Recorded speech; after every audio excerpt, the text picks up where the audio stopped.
Welcome to St. Louis on the Air. I'm Sarah Fenske. Let's talk about that 2020 presidential primary. Have you heard that's going on? Just maybe? Missouri voters will get a chance to weigh in this Tuesday, and Illinois follows on March 17th. Not surprisingly, St. Louis has been a must-visit for the two remaining major candidates vying to represent the Democratic Party. Former Vice President Joe Biden held a rally at downtown's Keener Plaza on Saturday. St. Louis Public Radio reporter Jason Rosenbaum was there, and here's audio he captured of Biden arguing that he can capture moderate voters and the presidency. If you want a nominee to beat Donald Trump, keep the House of Representatives, win back the United States Senate, join us. And by the way, to all of Amy's folks, to all of Pete's folks, to all of Kamala's folks, to all the folks who have Beto's folks, I tell you what a gigantic difference it's made. We're going to unite this party and unite this country. And that, of course, is former Vice President Joe Biden in St. Louis on Saturday. And just a bit ago, Senator Bernie Sanders kicked off a rally of his own at Stiefel Theater. I met up with Senator Sanders at 10:45 this morning. I started out by noting that he came extremely close to winning Missouri in 2016. How did he feel, I asked, at this moment about his chances this year?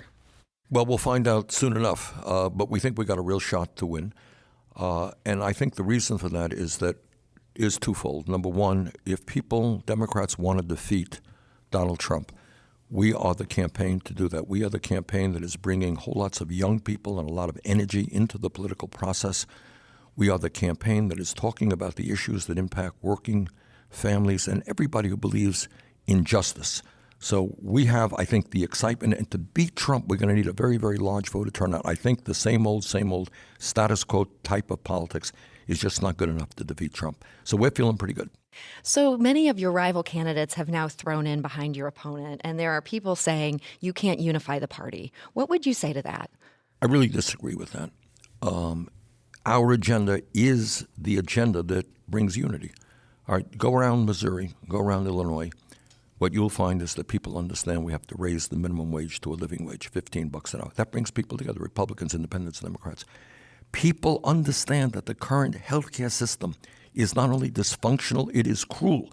We are spending twice as much per person on healthcare as the people of any other country. The average person spends $12,000 a year. We pay the highest prices in the world for prescription drugs. Despite that, 87 million people are uninsured or underinsured. People can't go to the doctor. And one of the crises we face right now with this coronavirus is we're worried. People have a symptom, but they're uninsured. What does that mean? They're going to go to work the next day, spread the virus? So we have a completely dysfunctional, cruel system. 500,000 people go bankrupt because of medically related debt. People of Missouri understand that we need to move forward to what every other country does, guarantee health care to all, through a Medicare for all single-payer system. So bottom line, we think we have the agenda that speaks to working people, that speaks to the hopes and vision of young people. People come out and vote. I think we're going to do just fine. Now, healthcare is a major employer here. What would you say to people who work in that industry? Maybe they support Medicare for all, but they're terrified about how that's going to affect their own bottom line. Well, what I say is we cannot just – and by the way, that is exactly the same question as is asked with regard to climate change.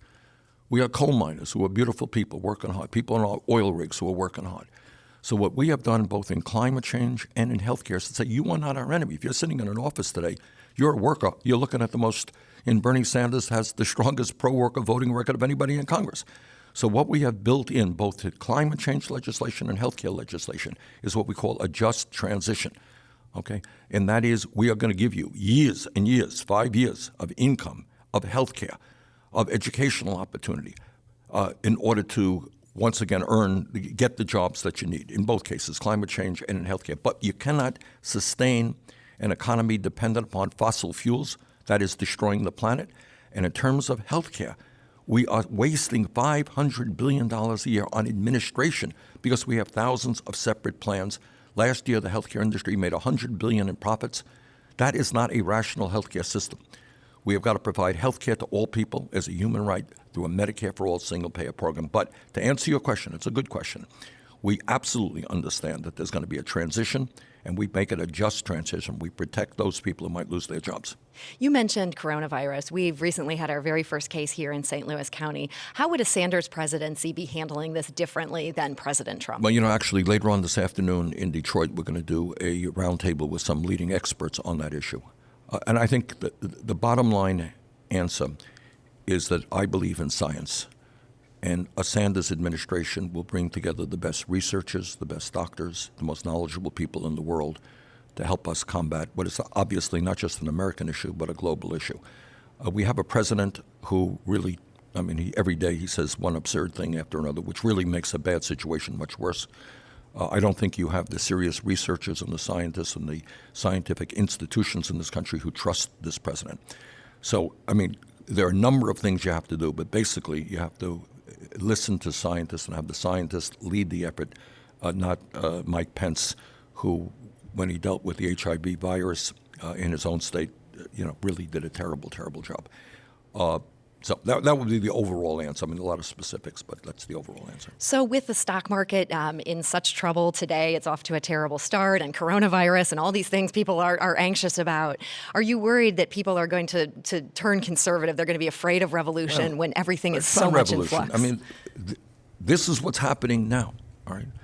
You have the coronavirus, and I think most people perceive that we have an anti-science administration not giving us the confidence we need to address this very terrible situation. You have an anti-science administration that rejects even the reality that climate change is real.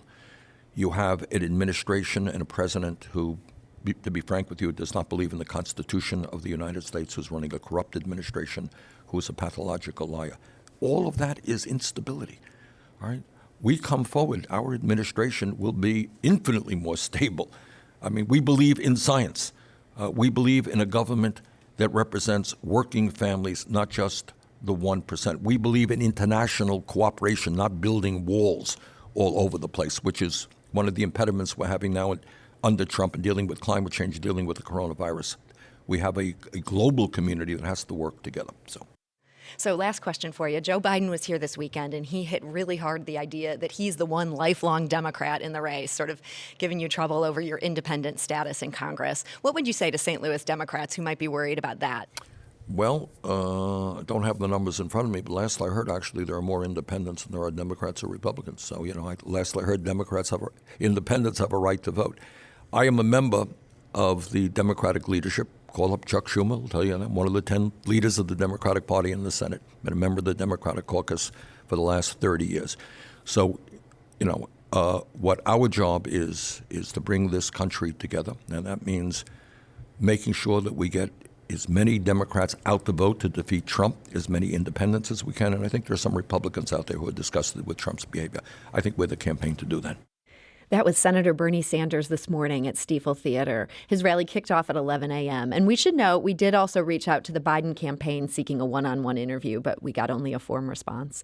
So joining me in studio to talk about all the latest news in the Democratic primary is St. Louis Public Radio political reporter Joe Mannies. Joe, welcome to the program. Oh, well, thanks for having me.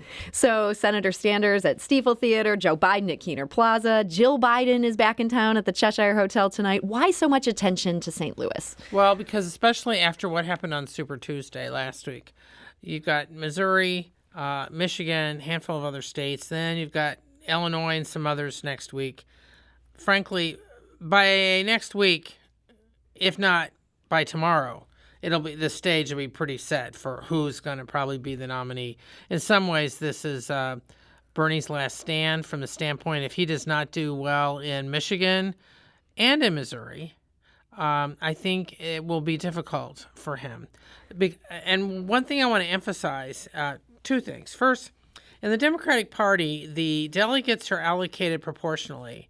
So if there is a close finish, let's say between him and Biden, whoever's on top may get another delegate or two. I mean, Hillary Clinton narrowly defeated Bernie Sanders in 2016 in Missouri and in Illinois. But her delegate take, the net edge was like 2. It was almost equal. Yeah. So there was very little difference.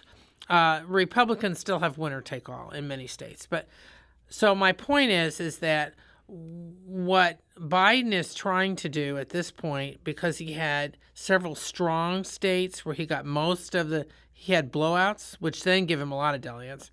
He may have that in Mississippi tomorrow. So what you're seeing is Biden is trying to nail this down, which is one of the reasons he's trying to get all these other figures behind him. Sanders is trying to have a comeback, and he has a strong ground game. Sanders has always had a strong ground game in Missouri and in other states.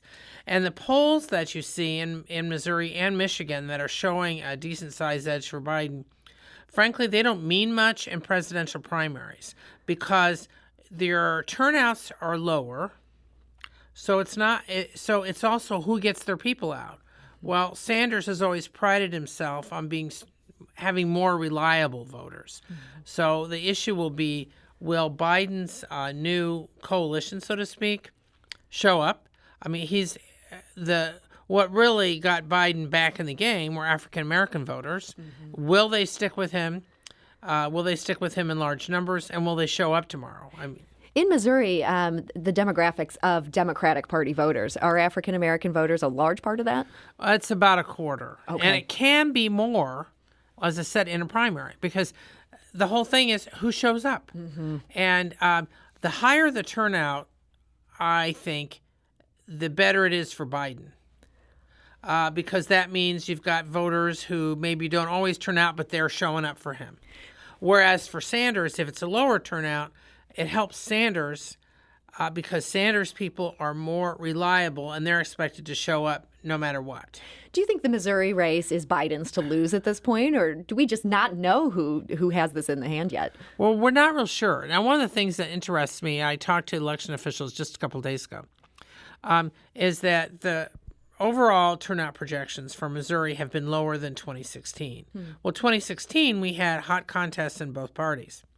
Okay, but when I was talking to election officials in the city and the county late Friday, the number of absentee ballots that have been cast or turned in for either mail-in or showing up at the counter is actually ahead of 2016. More absentee ballots. Yes. Than the wildly contested Republican field brought last time around. Right. That's fascinating.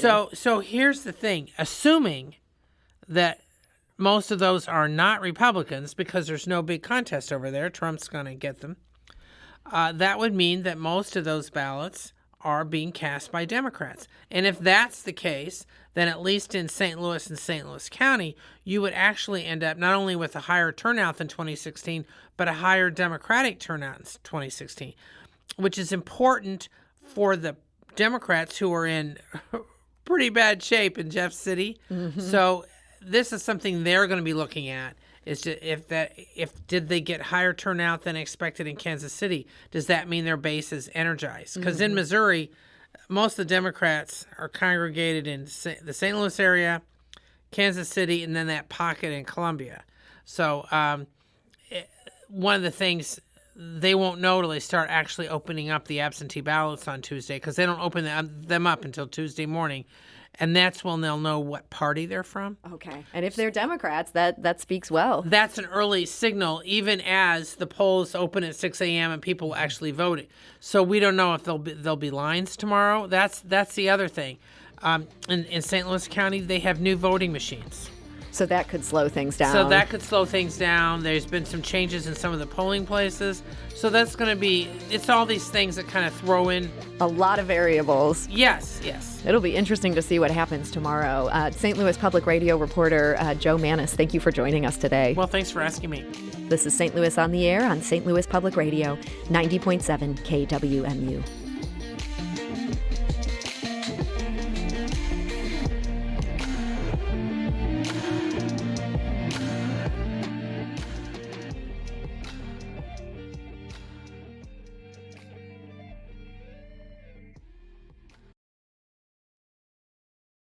Support comes from the Missouri Forest Products Association, saluting Earth Day on April 22nd with an ongoing commitment to help offset carbon emissions with sustainable harvesting of Missouri forests.